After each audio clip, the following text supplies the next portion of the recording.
आज हम सभी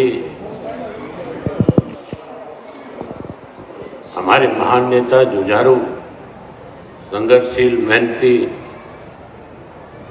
और जुबान के धनी, कुशल प्रशासक और गरीब कमेरे किसान और दलित पिछड़े के मसीहा चौधरी ओम प्रकाश चौटाला जी को श्रद्धांजलि अर्पित करने के लिए एकत्रित हुए हैं। इस शोक सभा में हरियाणा, पंजाब, राजस्थान, हिमाचल, चंडीगढ़, दिल्ली, उत्तर प्रदेश और अन्य प्रदेशों से, विदेशों से हमारे परिवार से शुभचिंतक, दोस्त और रिश्तेदार आज यहाँ चौटाला साहब को श्रद्धांजलि देने के लिए वह इस दुख की घड़ी में हमारा ढांढस बंधाने के लिए दिल से आभार उनका मैं व्यक्त करता हूं। आज मैं भारी दिल और गहरे शोक के साथ आप सबके सामने खड़ा हूं। दुनिया का सबसे बड़ा दुख तब होता है जब शिष्य पिता का हाथ उठ जाता है और वह ताकतवर हाथ तो था जिसने मुझे बचपन में उंगली पकड़ के चलना सिखाया, सही गलत राहों का अंतर बताया, राजनीतिक गलियारों में सीना तान कर खड़ा होना सिखाया। मेरे पूजनीय पिताजी और आपके अजीज नेता अपनी जान से भी ज्यादा प्रेम करने वाले शख्सियत से जाने का दुख तो मुझे हो रहा है,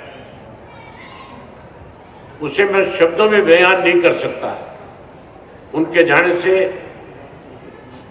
परिवार, पार्टी और राजनीति में जो शून्य पैदा हुआ है उसकी भरपाई असंभव है। पार्टी के कार्यकर्ताओं के प्रति उनका जो स्नेह, आम आदमी के हितों के प्रति उनकी चिंता, पार्टी के प्रति उनका समर्पण, देश और प्रदेश की प्रगति के प्रति नजरिया किसी से छिपा हुआ नहीं है। अपने आखिरी क्षणों तक किसान, मजदूर और गांव में बसने वाले लोगों की चिंता करते रहे। अक्सर इस उम्र में भी आकर व्यक्ति अपने स्वास्थ्य की चिंता करता है, लेकिन चौटाला साहब तो सबसे बड़ी तकलीफ यह थी कि लोगों को गांव-गांव जाकर के उनसे नहीं मिल जा रहे थे। जरा सा स्वास्थ्य में सुधार होता था, वह या तो किसी कार्यकर्ता के या विवाह समारोह में शिरकत करते थे या फिर किसी दुखियारी का दुख बांटने उनके घर पहुंच जाते थे। उनकी आदत कमाल की थी। एक एक कार्यकर्ता, परिवार में मित्रों का नाम पुकारते थे। उन्हें हजारों की संख्या में कार्यकर्ताओं के टेलीफोन नंबर याद रहते थे। वे अपनी सारी कामयाबी का श्रेय अपने कार्यकर्ताओं को देते थे। वे अक्सर कहा करते थे, अगर किसी ने मेरे हाल की जूती बनाकर वे कार्यकर्ता को पहना दूं तो मैं उनका एहसान नहीं उतार सकूंगा। हिंदी, पंजाबी, उर्दू और देश के सर्वश्रेष्ठ वक्ताओं में से एक थे। उनके कथन मुहावरे बनते थे, कहावत बनती थी। उनका फैसला मिसाल बना करते थे। वे अक्सर कहा करते थे कि जनता में केवल दो वर्ग होते हैं, एक कमेरा वर्ग है और एक लुटेरा वर्ग है। उन्हें कमेरे वर्ग की सेवा में कोई लापरवाही करे बर्दाश्त नहीं था। उनका मानना था सत्ता सुख भोगने का साधन नहीं अपितु सेवा का साधन है। हालांकि औपचारिक शिक्षा उनके पास बहुत कम, लेकिन फिर भी खाली समय जब मिलता था कुछ ना कुछ पढ़ते रहते थे। वह एक कार्यकुशल व्यक्ति थे। उनकी कार्यशैली में हरियाणा के विकास की एक गाथा लिखी जो आज तक कोई नहीं लिख सका। वे तो ऐसे मुख्यमंत्री थे जिन्होंने कभी घाटे का बजट प्रस्तुत नहीं किया। उनके समय में हरियाणा की अर्थव्यवस्था अपने शिखर पे थी। ब्यूरोक्रेसी पूरी तरह कर्मठ और अनुशासित थी। उनका जीवन और कार्य प्रणाली दोनों ही अपने आप में एक मिसाल थी। उनका नेतृत्व एक आदर्श नेतृत्व था। हरियाणा के कोने कोने में उन्होंने जो विकास किया, अक्षमता आंदोलन किए, संघर्ष के बिगुल बजाए, उन सब का परिणाम आपकी आंखों से हरियाणा की तीव्र गति और उन्नति की राह पे आज अग्रसर हुआ है। तत्कालीन प्रधानमंत्री डॉक्टर मनमोहन सिंह जी भी उनकी कार्यशैली से काफी बार प्रशंसा की। जीवन और मरण जो है प्रकृति का चक्कर है। हर जीव को इस चक्कर से गुजरना है। चौटाला साहब वापिस तो नहीं आ सकते, लेकिन उनको राजनीतिक सिद्धांत में उनकी सियासत, संघर्ष, किसान कमेरे के जीवन तत्व का ऊंचा उठाने में उनका जो योगदान, सामाजिक रूप से उपेक्षित तत्व की मजबूती देने की उन्होंने जो सोच और पार्टी कार्यकर्ताओं के प्रति प्रगाढ़ प्रेम उनको अमर बनाता है। बेशक देह के रूप में चौधरी ओम प्रकाश चौटाला जी हमारे बीच में विराजमान नहीं है, लेकिन एक राजनीतिक विचार और संघर्ष के स्रोतर के रूप में हमेशा ध्यान में रहेंगे। उनका पूरा जीवन संघर्ष और जज्बे का विवरण है। हमारी चौटाला साहब को सच्ची श्रद्धांजलि यही होगी कि हम उनको दिखाए गए संघर्ष के रास्ते पे चलते रहें, किसान मजदूर की लड़ाई लड़ते रहें और सुनिश्चित करें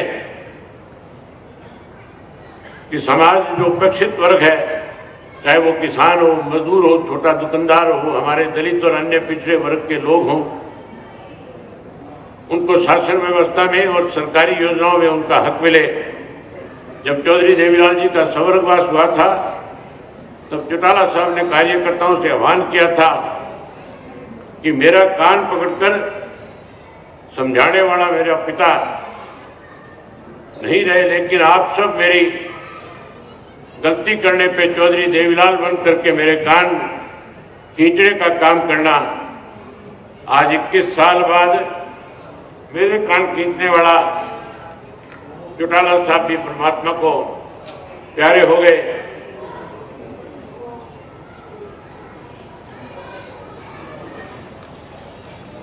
चौधरी देवीलाल और ओम प्रकाश चौटाला जी ने कभी भी अपने जीवन काल में अपने असूलों से समझौता नहीं किया। अपनी जिंदगी के आखिरी दशक में भी हजारों कार्यकर्ताओं के परिवारों को नौकरी देने का काम किया। वह 10 साल कार्यकर्ताओं के मान सम्मान के लिए जेल काटी। वह जब भी जेल से छुट्टी पे आया करते थे, आराम की जगह गांव देहात के कार्यकर्ताओं से मिला करते थे। वह कहा करते थे, मैं बिल्कुल ठीक हूँ। कभी भी उन्होंने कार्यकर्ताओं को कुछ महसूस नहीं होने दिया और कार्यकर्ताओं की हमेशा ही हौसला अफजाई की।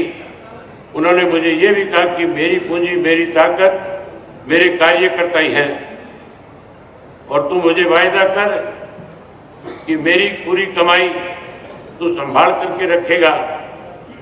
मैंने एक बेटे का फर्ज निभाया, एक भाई का फर्ज निभाया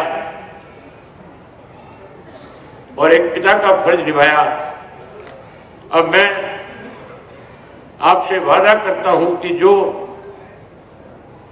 वचन मैंने अपने पिता को दिया उसे ताउम्र निभाने का काम करूंगा। और आखिर में पार्टी के जुझारू कार्यकर्ताओं को सिर्फ इतना ही कहूंगा कि सुख दुख हमारे जीवन का हिस्सा है। आप हिम्मत रखिए, हम चौटाला साहब को तो वापस नहीं ला सकते, लेकिन उनके सपनों को अवश्य साकार करेंगे। और आज जितने भी महानुभाव